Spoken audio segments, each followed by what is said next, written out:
មានថ្ងៃរួលប្រាអមព្យាយាមធ្វើល្អតែមិនដឹងខុសឬត្រូវទេផ្លូវស្នេហ៍ខ្វែងខ្វាត់ដូចខ្នល់ទី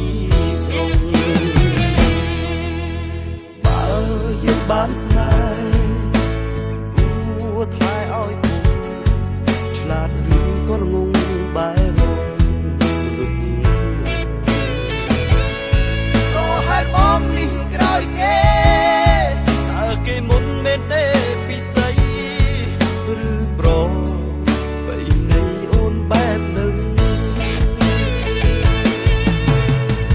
បងបានធ្វើខុសរឿងអ្វីស្រីបែកចិត្តអញចេះឆ្លើយមកប្រលឹងពេលនឹងបងកំពុងឈឺ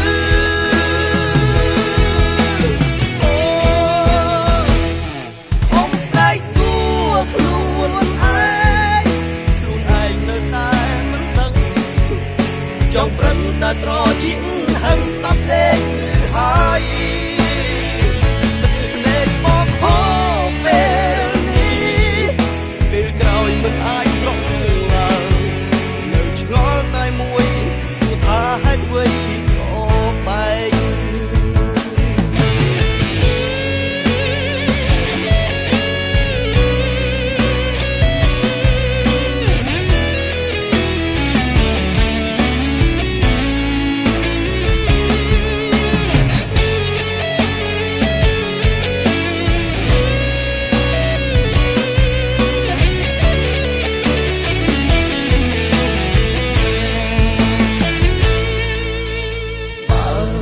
បានស្នេហ៍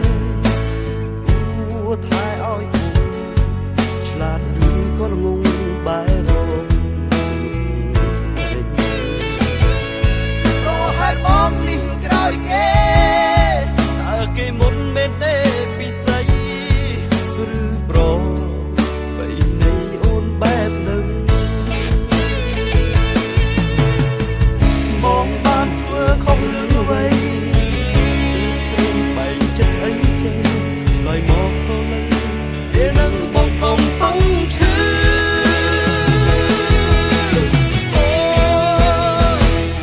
ខំស្រែកសួរខ្លួនឯ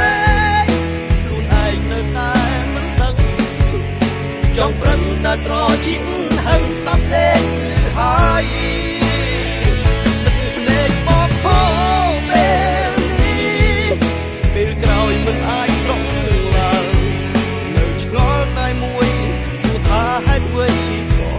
បែកបងខំស្រែកសួរខ្លួនឯងនៅតែមិនដឹងចង់ប្រឹងតែត្រជាហឹងស្ដាប់លេងហើយភ្នែកមកហូរពេលនេះពេលក្រោយមិនអាចស្រកឡើងនៅឆ្ងល់តែមួយសួរថាហេតុអ្វីនៅឆ្ងល់តែមួយសួរថាហេតុអ្វីក៏